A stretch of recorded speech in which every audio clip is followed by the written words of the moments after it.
નમસ્કાર વિદ્યાર્થી મિત્રો, આપણે રસાયણ વિજ્ઞાનમાં પ્રથમ પાઠ એમાં છેલ્લે આ 24મો દાખલો છે એ લીધેલો હતો. ચાલો એના પછી 25મો દાખલો છે 0.50 મોલ Na2CO3 અને 0.50 મોલર, અને શું વાંચવાનું? મોલર, કેપિટલ એમ એટલે મોલર Na2CO3 કેવી રીતે જુદા પડે છે. તો આ મોલર છે એ દ્રાવણની સાંદ્રતા બતાવે છે મોલારિટીમાં. જે આપણે સાંદ્રતાઓ છે એ લીધેલી નથી, બરાબર, પણ ખાલી એમને ઉપર છલું છે અત્યારે સમજી લઈએ. બાકી સાંદ્રતા જ્યારે 12મામાં આપણે લઈશું ત્યારે એના વિશે વિસ્તૃત અભ્યાસ છે એ કરીશું. 0.50 મોલ Na2CO3. ચાલો આપણે એની ગણતરી કરીએ બંનેની. 0.50 મોલ એટલે કે 0.5 મોલ Na2CO3 એટલે એનો ઘણો અર્થ થાય અડધો મોલ Na2CO3, બરાબર. એનો અર્થ શું થાય? તો અડધો મોલ Na2CO3. અડધો મોલ એટલે તો 1 મોલ હોય તો 6.022 × 10⁻³ એટલા અણુઓ થાય. અડધો મોલ એટલે એના અડધા, તો 3.011 6.022 × 10⁻³ એના અડધા, 3.011 × 10⁻³ એટલા અણુઓ, એવો અર્થ થાય. અથવા બીજો અર્થ કરવો હોય દળમાં, તો 1 મોલ હોય તો સોડિયમના 23 ગણો, કાર્બનના 12, ઓક્સિજનના 16, બધાયનો બેઝિક સરવાળો કરવાનો એટલે 106 ગ્રામ થાય. 1 મોલ હોય તો 106 ગ્રામ, તો અડધો મોલ હોય તો કેટલા ગ્રામ થશે? તો 53 ગ્રામ Na2CO3, બરાબર. આવો અર્થ એનો થશે, 53 ગ્રામ Na2CO3. હવે આ શું બતાવે છે? 0.50 કેપિટલ એમ એટલે એ શું બતાવે છે? મોલારિટી. એ એમ બતાવે છે કે 0.50 મોલ Na2CO3 1 લિટર દ્રાવણમાં છે. મોલ પ્રતિ લિટર બતાવે. મોલારિટી એટલે મોલ પ્રતિ લિટર. તો 1 લિટરમાં કેટલો? તો 0.50 મોલ.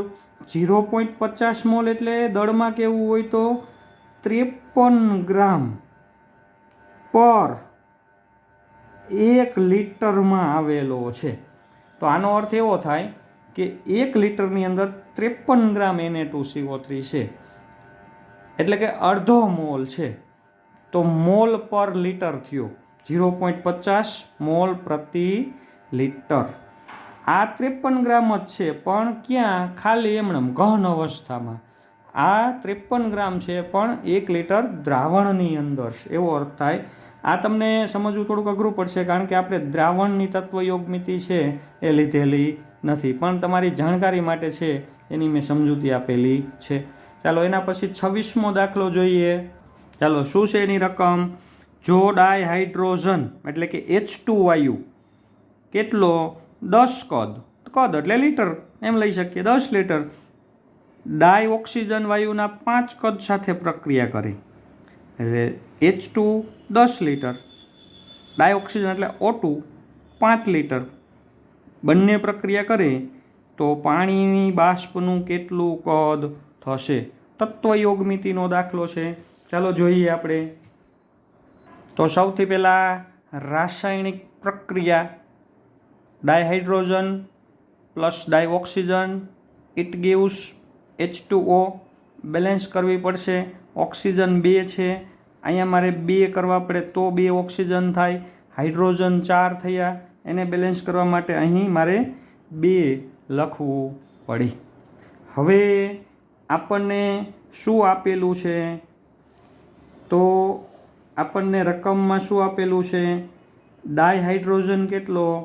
10 કદ. ડાયઓક્સિજન કેટલો આપેલો છે?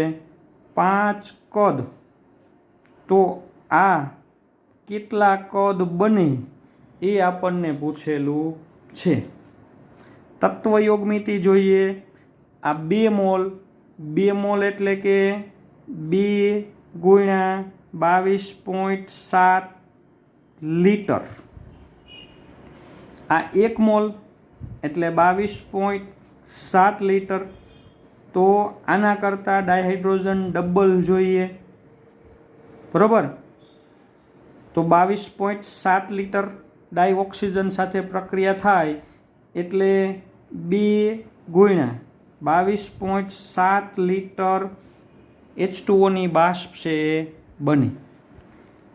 ડાયઓક્સિજન કરતાં ડાયહાઇડ્રોજનનું કદ ડબલ હોવું જોઈએ. તત્વયોગમિતિ આ આપણને એમ કહે છે.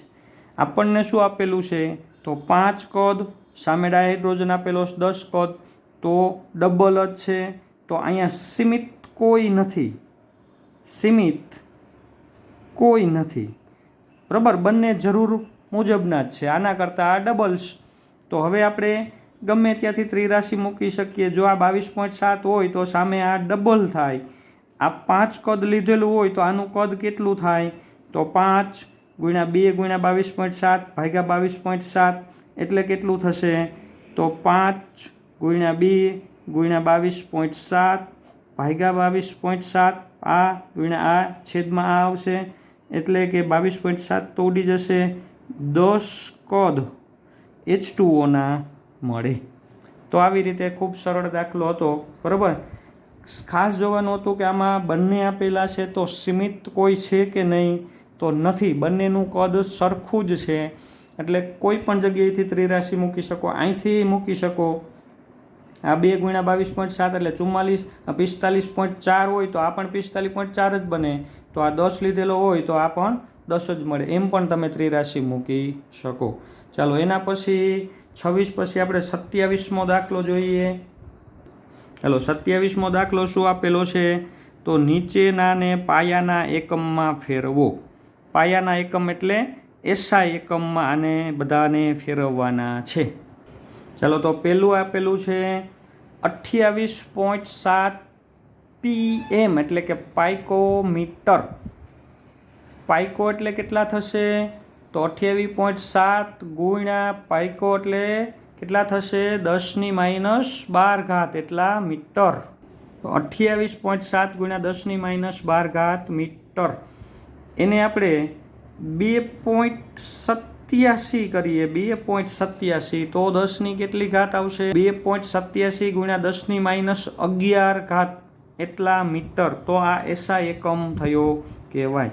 ચાલો એવી જ રીતે 15.15 ગુણ્યા 15.15 પાઇકોમીટર, એને આપણે મીટરમાં કન્વર્ટ કરીએ તો 15.15 ગુણ્યા 10⁻12 એટલે કે 1 પોઈન્ટ આ બાજુ લઈ લઈએ તો 1.515 ગુણ્યા 10⁻11 એટલા મીટર. એના પછી ત્રીજું આપેલું છે દળ મિલીગ્રામ. 25,365 મિલીગ્રામ. મિલી એટલે 10⁻3 થશે. તો મિલી કાઢી નાખીએ આપણે તો એની જગ્યાએ આવશે 10⁻3 એટલા ગ્રામ. પણ હજી આપણે SI એકમ મેળવવો હોય તો ગ્રામ દળનો SI એકમ નથી, કિલોગ્રામ છે, જે હજી કિલો કરવું પડે. એટલે પાછા એક 10⁻3 છે એડ કરવા પડશે. તો 25,365 ગુણ્યા 10⁻3 આટલું તો હતું જ. હજી એને ગુણ્યા 10⁻3 એટલા કિલોગ્રામ. એટલે કે કુલ થશે 10⁻6. આ પોઈન્ટ અહીંયાથી અહીંયા છે, અહીં લઈ લો 1 2 3 ને 4 તો 2.5365 એને ગુણ્યા 10⁻6 હતી. 4 પોઈન્ટ આ બાજુ લઈ લીધા એટલે વચ્ચે ખાલી 10⁻2 એટલા કિલોગ્રામ. ચાલો તો આપણે 27મો દાખલો આ રીતે SI એકમમાં કન્વર્ટ કર્યા. હવે એના પછી 28મો દાખલો શું છે? તો નીચેનામાંથી શેમાં સૌથી વધારે સંખ્યામાં પરમાણુઓ છે?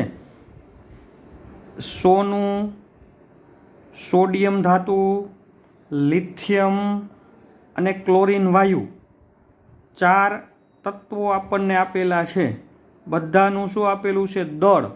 1 ગ્રામ સોનું, 1 ગ્રામ સોડિયમ, 1 ગ્રામ લિથિયમ, 1 ગ્રામ Cl2 અણુ. ખાસ યાદ રાખજો, આ 3 છે એ પરમાણુઓ છે તત્વના રૂપમાં, અને આ છે અણુ. તો આપણને શું ગણવાનું કીધું છે? કેમાં સૌથી વધારે પરમાણુઓ આવેલા છે. તો સૌથી પહેલાં આપણે દરેકના પરમાણુ શોધવા પડે. આ ત્રણેયના પરમાણુ મળશે, આમાં એનો અણુ મળશે, પછી અણુ ઉપરથી પરમાણુની સંખ્યા છે એ મેળવવી પડે. એના માટે ગ્રામ આપેલું છે, પહેલાં મોલ શોધવા પડે, મોલ ઉપરથી પરમાણુની સંખ્યા મળે. તો એના માટે સૌથી પહેલાં આપણને શેની જરૂર પડે? તો દરેકનું પરમાણુય દળ. તો યાદ રાખજો, સોનું Au 197 ગ્રામ પ્રતિ મોલ એનું પરમાણુય દળ છે, અથવા મોલર દળ કહીએ. સોડિયમનું 23 ગ્રામ પ્રતિ મોલ, લિથિયમ છે 7 ગ્રામ પ્રતિ મોલ, અને ક્લોરીનનું 35.5. ક્લોરીન પરમાણુય દળ 35.5, પણ અહીં અણુ છે Cl2, એટલે એનું કેટલું થશે? તો 71 ગ્રામ પ્રતિ મોલ. તો આનો ઉપયોગ કરીને આપણે પરમાણુઓની સંખ્યા છે એ શોધીએ. ચાલો, તો પરમાણુની સંખ્યાની ગણતરી કરવાની હોય તો આપણે માસ્ટર સૂત્રને યાદ કરવું પડે. શું છે માસ્ટર સૂત્ર? મોલ બરાબર દળના છેદમાં મોલર દળ, એના બરાબર ઘટકની સંખ્યા છેદમાં એવોગેડ્રો અંક, અથવા કદ આપેલું હોય તો વાયુનું કદ ભાગ્યા 22.7. તો અહીં ઘટકની સંખ્યા શોધવાની છે આપણે. ઘટક એટલે પરમાણુઓ, પરમાણુઓની સંખ્યા, ઘટકની સંખ્યા એટલે પરમાણુ કે પછી અણુ જે હોય, આપણે ટૂંકમાં શું કહીએ એને? ઘટકની સંખ્યા. તો ઘટકની સંખ્યાને સૂત્રનો કરતા બનાવીએ તો ઘટકની સંખ્યા બરાબર શું થાય? દળ છેદમાં મોલર દળ, અને એવોગેડ્રો આંક બરાબરની આ બાજુ લઈ તો અહીંયા આવશે ગુણાકારમાં. તો દળ છેદમાં મોલર દળ ગુણ્યા એવોગેડ્રો આંક. ચાલો, આનો ઉપયોગ કરીને પ્રથમ 1 ગ્રામ સોનું Au, એમાં પરમાણુની સંખ્યા કેટલી? તો દળ કેટલું? 1 ગ્રામ છેદમાં મોલર દળ. મોલર દળ કેટલું સોનાનું? 197, એને ગુણ્યા એવોગેડ્રો આંક 6.022 ગુણ્યા 10^23.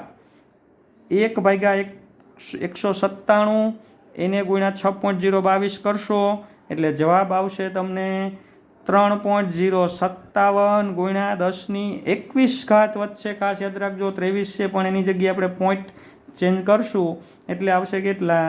તો 10^21. આટલા સોનાના પરમાણુઓ છે એ મળે.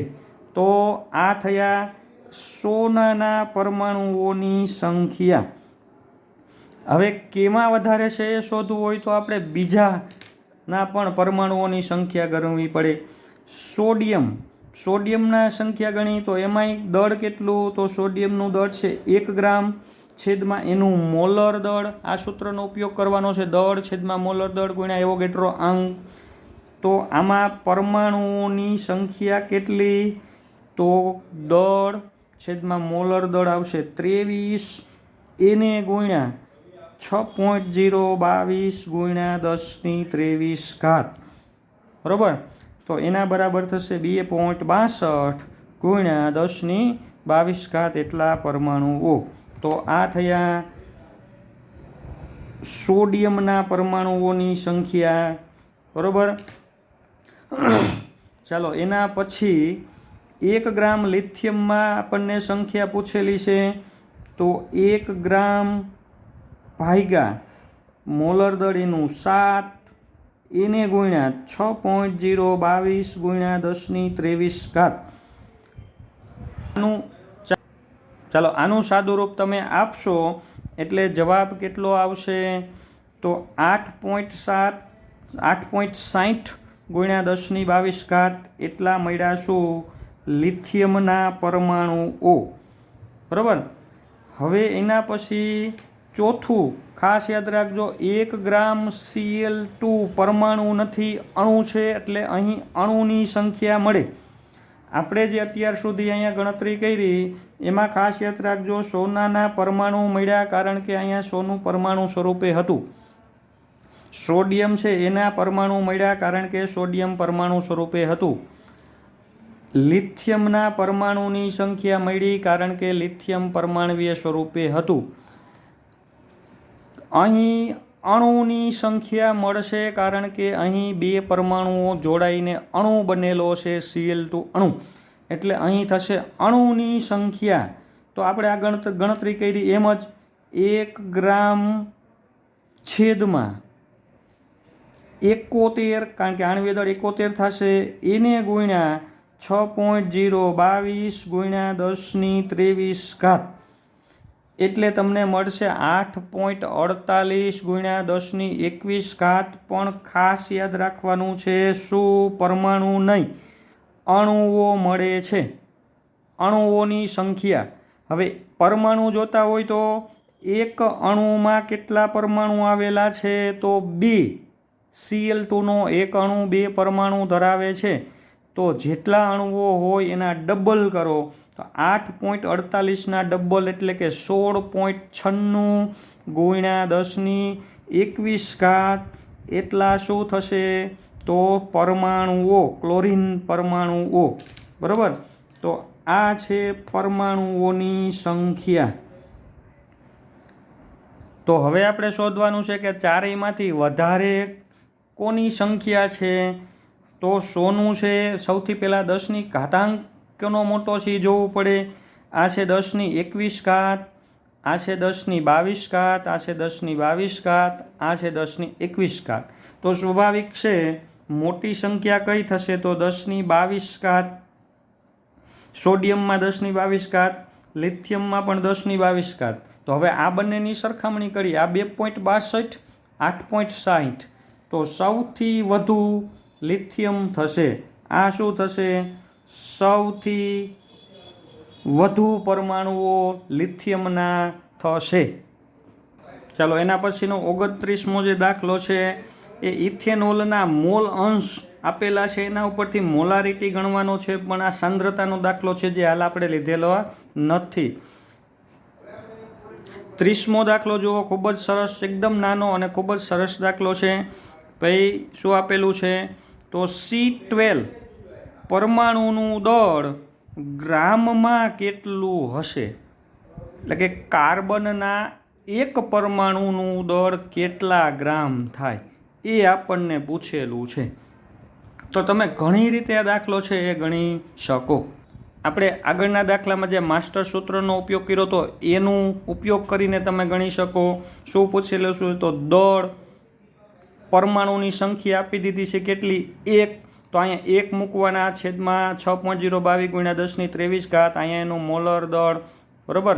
ક્લોરીનનું કેટલું? તો ક્લોરીન નહીં, કાર્બનનું મોલર દળ તો 12.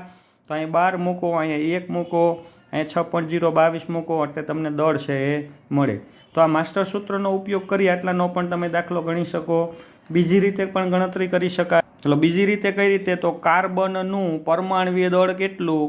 12 ગ્રામ પ્રતિ મોલ. બરાબર? 12 ગ્રામ પ્રતિ મોલ. એનો અર્થ શું? 1 મોલ કાર્બન હોય, 1 મોલ એટલે 6.022 ગુણ્યા 10⁻23. તો કેટલા ગ્રામ થાય? તો 12 ગ્રામ. બરાબર? પરમાણવીય દળ છે 12 ગ્રામ પ્રતિ મોલ. એનો અર્થ કે 1 મોલ એટલે 6.022 ગુણ્યા 10⁻23. એટલા પરમાણુઓ બરાબર 12 ગ્રામ. તો એક પરમાણુ બરાબર કેટલા ગ્રામ? ચાલો ત્રિરાશિનો ઉકેલ મેળવીએ તો જવાબ છે આવી જશે. તો જવાબ આવશે 1.99 ગુણ્યા 10⁻23 આટલા ગ્રામ. તો આ 1 ગુણ્યા 12 છેદમાં 6.022 ગુણ્યા 10⁻23 આ હકીકતમાં આપણે જે મેં તમને માસ્ટર સૂત્ર કીધું એ જ છે. બરાબર? અથવા બીજી રીતે કરવું હોય તો પણ દાખલો થઈ શકે. કઈ રીતે? તો અહીં આપણે શું લીધું હતું? પરમાણવીય દળ 12 ગ્રામ પ્રતિ મોલ, 1 મોલનું દળ લીધેલું હતું. પણ આપણે પરમાણવીય દળ AMU એકમમાં પણ લઈ શકો, જે માત્ર તમને શું બતાવે છે? એક જ પરમાણુનું દળ બતાવે છે. તો તમે આમ પણ લખી શકો કે ભાઈ C12નું પરમાણ્વીય દળ કેટલું, તો 12 AMU. AMU એટલે એ શું દર્શાવે છે? માત્ર એક પરમાણુનું દળ. જોતું હોય ગ્રામમાં તો 12 એને ગુણ્યા અહીં AMUની કિંમત મૂકી દેવાની. AMU બરાબર કેટલા તમને આવડતા જ હોવા જોઈએ. તો AMU એટલે 1.66056 ગુણ્યા 10⁻²4 એટલા ગ્રામ. તો આનું સાદુરૂપ આપો તો પણ જવાબ એટલો જ આવે, 1.99 ગુણ્યા 10⁻23 એટલા ગ્રામ. તો આ રીતે તમે એક પરમાણુનું દળ છે શોધી શકો. બરાબર, બંને એક જ છે. 1 મોલનું દળ આટલું હોય તો એક પરમાણુનું કેટલું એમ પણ મેળવી શકો, અથવા ડાયરેક્ટ પણ લખી શકો કે ભાઈ એક પરમાણુનું દળ કેટલું, તો 12 AMU. AMU એટલે એની કિંમત મૂકી દો, 1.66056 ગુણ્યા 10⁻24. અહીંયા થઈ જશે 10⁻23, કારણ કે આપણે એક પોઈન્ટ આ બાજુ ખસેડી લીધેલો છે એટલા માટે.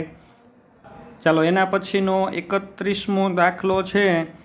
અર્થસૂચક અંક ગણવાના છે, જે તમે ફિઝિક્સમાં પણ સારી રીતે ભણેલા છો એટલે આપણે એની સમજૂતી અહીં આપતા નથી, તમે મેળવી લેજો, સરળ છે.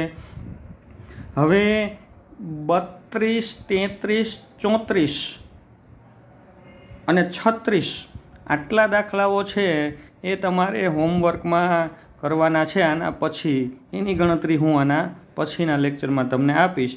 35મો જે દાખલો છે એ દ્રાવણ 25 મિલીલીટર ને 0.75 મોલારિટી સાંદ્રતાવાળું દ્રાવણ છે, એ તત્વયોગમિતિ, દ્રાવણની તત્વયોગમિતિનો છે.